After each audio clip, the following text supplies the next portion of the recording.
मनोजदादा जरांगे पाटील यांच्या हत्येचा कट एक उघडकीस आणलेला आहे। मनोजदादा जरांगे पाटील यांनी पत्रकार परिषद घेऊन थेट धनंजय मुंडे यांवर आरोप केलेला आहे। तर सोलापुरातील मराठा बांधवांच्या काय प्रतिक्रिया जाणून घेऊया। काय सांगाल भाऊ, हे समोर आलेलं आहे प्रकरण? लोकशाहीची प्रक्रिया या देशाचा इतिहास आहे। विरोधकांना सुद्धा समजून घेण्याची मानसिकता असलेले बरेच नेते मंडळी आता महाराष्ट्रात देशात होऊन गेले। एखाद्याची लोकप्रियता डोळ्यात खुपू लागली की अशा अपप्रवृत्तींना सुस्त असं विचित्र काहीतरी। मनोज दादा या भारतातील असा एकमेव नेता आहे जो फक्त मराठा समाज नाही, आज ज्या नेत्याने हे कटकारस्थान रचलंय त्या नेत्याच्या समाजाचा सुद्धा विश्वास कोण संपादन केलाय? मनोज दादाने संपादन केलाय।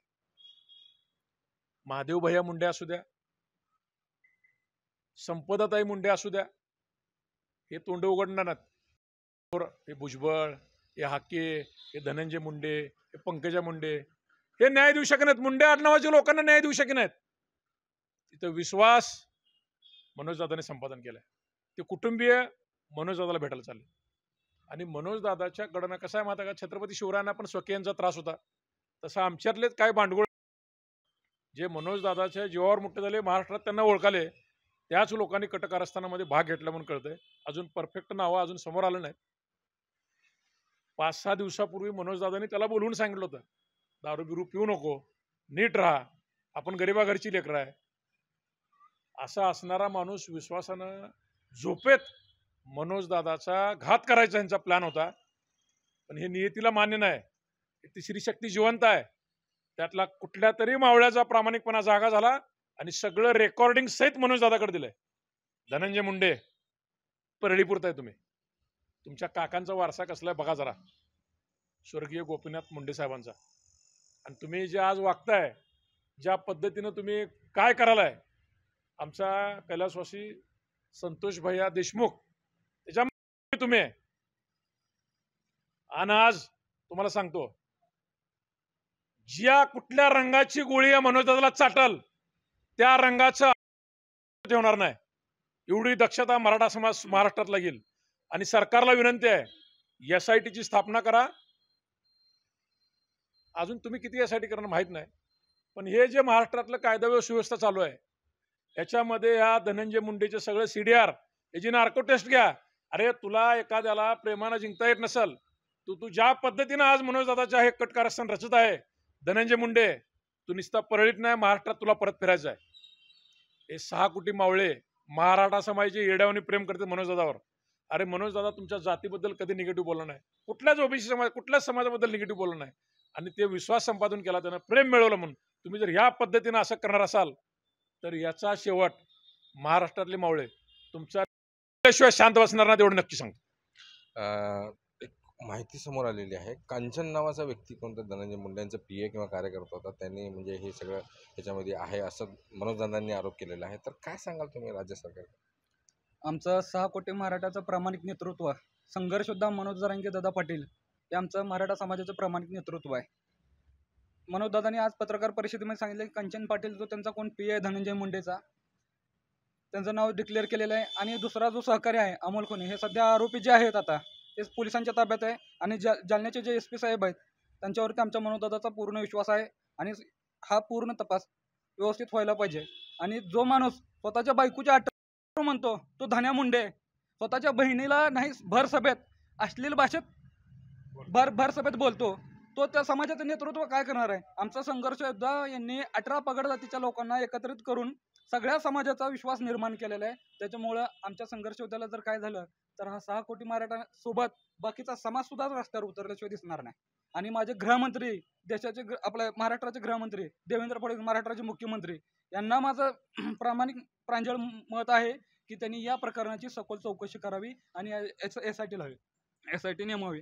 आणि ज्यावेळेस मनोज दादावर अटक करा म्हणून हे भाजपमधले नेते उड्या मारत होते, त्यावेळेस मी मौली भाऊंना माहिती आहे, मोहोळमध्ये सभेमध्ये मी छत्रपती शिवाजी महाराज इथं बघा तुम्ही, छत्रपती शिवाजी महाराज इथे तर मी स्वतः दिलता पहिल्यांदा, मराठातून पहिल्यांदा। तर माझं देवेंद्र फडणवीसना एवढं सांगणं आहे की तुम्ही बाकीच्या प्रकरणामध्ये कसं क्लीन चिट दिली संतोष भैया देशमुख यांना, मेन सूत्रधार कोण आहे? धन्या मुंडे। तर धन्या मुंडेला क्लीन चिट न देता त्याला या प्रकरणात सुद्धा मुख्य आरोपी म्हणून आमच्या मनोजदादांनी नाव डिक्लेअर केलेलं आहे. त्याची तपासणी करावी. महेश साहेब, तुम्ही काय सांगाल? कारण याच्यामध्ये मनोजदादांना अपघाताने पण एक कट होता, झोपेतच अशी वेगवेगळे माहिती समोर येत आहे, तर काय सांगाल? धनंजय मुंडेने आता इथून पुढं मनोज दादाला खर्चटलं तरी त्याला जबाबदार धनंजय मुंडे आणि त्याची गँग असणार आहे. धनंजय मुंडे हा संतोष देशमुखातला मुख्य आरोपी आहे, पण ते वाल्मिक कराडाकड त्यांनी नेलेलं. वाल्मिक कराड तर आरोपी आहे, पण धनंजय मुंडेला म्हणावं हे मराठ्याच्या लोकांना सोपं आहे. शिवाजी महाराजापासून फितूर झालेली लोक आहेत ते आमच्या मराठ्याचे, पण मनोज जरांगे पाटलाला विज्ञानाच्या काळात तेवढं सोपं नाही. तू परळीच्या मर्यादित आहे. धनंजय मुंडेला परळीच्या मर्यादित आहे आणि आमचे संघर्षयोद्धा मनोज जरांगे पाटील हे महाराष्ट्राचं नेतृत्व आहे, बहुजनाचं नेतृत्व आहे, 18 पगड जातीच्या लोकांना न्याय देणारं नेतृत्व आहे आणि आमच्या आयुष्याचं बदल घडवणारं नेतृत्व आहे. धनंजय मुंडेला माझं जाहीर आव्हान आहे सोलापूर सकल मराठ्याच्या वतीनं, मनोज दादाच्या केसाला जरी धक्का लागला, मुंडे परिवाराला धनंजय मुंडेच्या खानदानीत कोण राहणार नाही याची काळजी तू घ्यायची आहे. मला सरकारला आम्ही सांगणार नाही. मराठीची पोरं एवढी इडी आहे ती, जन्म देणारे आईबापानंतर जर कुणावर एवढं प्रेम करत असतील तर जरांगे पाटलावर करते ती. फक्त काल कळालंय की संघर्षयोद्धा मनोज जरांगे पाटलाची सुपारी दिली आहे, तर आमची लोक रातोरात तिथे गेले ती. लाखो लोक आहेत ती जरांगे पाटलाकडेला. सरकारला एवढीच विनंती आहे, राज्याचे मुख्यमंत्री असतील, गृहमंत्री असतील देवेंद्र फडणवीस साहेब यांना, की तुम्ही सकल चौकशी करा आणि धनंजय मुंडे सारख्या आपल्या महाराष्ट्रातला तो दाऊद इब्राहिमचा सक्का साडू असल्याने वागतोय. परळीमध्ये अनेक लोकांना त्यानं बोकडं कापल्याने मारते, पण जरांगे पाटलाच्या नादी लागू नको. जरांगे पाटलाच्या केसाला धक्का तर होबा महाराष्ट्र याची काळजी सरकारने घ्यावं लागेल. आणि सरकारला गांभीर्याने इशारा आहे की आम्ही कुठं आहे काय ह्याच्यापेक्षा आमचा नेता मराठ्याचा जरांगे पाटील आहे. जरांगे पाटला मागे आम्ही खंबीरपणानं उभा आहे. जी किंमत आम्हाला मोजावं लागेल ती मोजायची आमची तयारी आहे. धनंजय मुंडेला म्हणा असं बांडगोळ्यासारखं सुपा फिपारी देऊन येऊ नको म्हणा, चॅलेंज देऊन मैदानात ये म्हणा. नाही तुला उलट्या टांगड्या केल्या तर मराठ्याची अवलाद ह्या महाराष्ट्रात आम्ही नामर्द मराठा म्हणून तुझ्या पुढे येऊ. तू चॅलेंज दे आम्हाला, त्या ठिकाणी आम्ही यायची आमची तयारी. तुम्ही काय सांगाल? जी आत्ता जी बातमी आलेली आहे, 6 कोटी मराठाच्या गळ्यातील ताईत असलेले माननीय मनोजदादा जरांगे पाटील यांच्या त्या ठिकाणी कट रचण्यात आला. याच्यामध्ये मुख्यतः कट जो रचणारा सूत्रधार आहे तो धनंजय मुंडेचं नाव पुढे येते. खरं म्हणजे ह्या महाराष्ट्रामध्ये ह्या धनंजय मुंडेला जे नाव तयार केलं आहे ती सगळ्यात मोठं योगदान हे मराठा समाजाचं आहे. आणि मराठा समाजाचं जी एवढं मोठं नेतृत्व निर्माण झालेलं आहे, त्या नेतृत्वाला जर संपवण्याचा कट हा धनंजय मुंडे करत असेल तर ह्याला काताला देखील महाराष्ट्रातील मराठा समाज ठेवणार नाही. एक लक्षात घेण्यासारखी बाब आहे की मनोज जरांगे पाटील हे कोणत्याही समाजाच्या विरोधात कधीही बोलत नाहीत. सर्व समाजाला घेऊन जाण्याची त्यांची सामंजस्याची भूमिका आहे.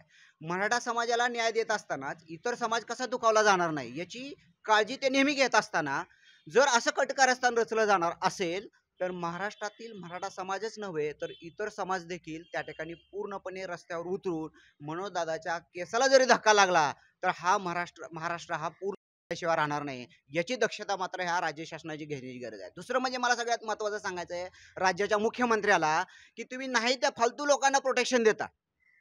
कुठं त्या सदावरच्या सारख्या माणसाला 10-10, 15-15 पोलीस त्या ठिकाणी प्रोटेक्शनला असतात. आणि एवढ्या महाराष्ट्रातल्या मोठ्या नेतृत्वाला मोठं सामाजिक काम करत असताना 6-7 कोटी मराठा समाज असलेल्या समाजाचं नेतृत्व करणाऱ्या माणसाला तुम्ही 1 आणि 2 पोलिसाचं प्रोटेक्शन देता. ही जबाबदारी कुणाची आहे? राज्य शासनाची आहे. आणि जर समजा उद्या अनावधानाने काहीतरी झालं या ठिकाणी या मनोजदादाच्या काय झालं तर महाराष्ट्र शांत राहणार आहे का? याची जिम्मेदारी कुणाची असणार आहे? राज्य शासनाची असणार आहे. त्यामुळं माझी विनंती आहे राज्याच्या मुख्यमंत्र्याला, राज्याच्या गृहमंत्र्याला की तात्काळ मनोजदादाच्या प्रोटेक्शनसाठी त्या ठिकाणी पूर्णपणे जबाबदारी प्रोटेक्शनची घ्यावी आणि मनोजदादाच्या केसाला जरी धक्का लागू नये याची पूर्णपणे जबाबदारी या राज्य शासनाची असणार आहे. आणि दुसरं मला या धनंजय मुंडेला सांगायचं आहे, तुम्ही परळीमध्ये अनेक वाचवले असतील, अनेक लोकांचे केले असतील, परंतु तुम्ही देशमुखांचे केल्यानंतर तुमच्या लक्षात आलं असेल की मराठ्याच्या जर नादी लागलं तर काय अवस्था होऊ शकते हे त्याची काळजी घ्यावी आणि स्वतःच्या जीवाची ह्याच्या पुढे त्या ठिकाणी त्यांनी अवश्य काळजी घ्यावी एवढंच मी या ठिकाणी सांगतो.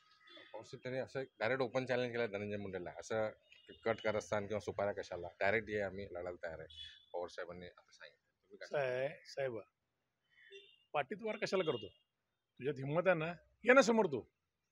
पाटीत फुडवून करायचं, पैसे देऊन आमिष दाखवून.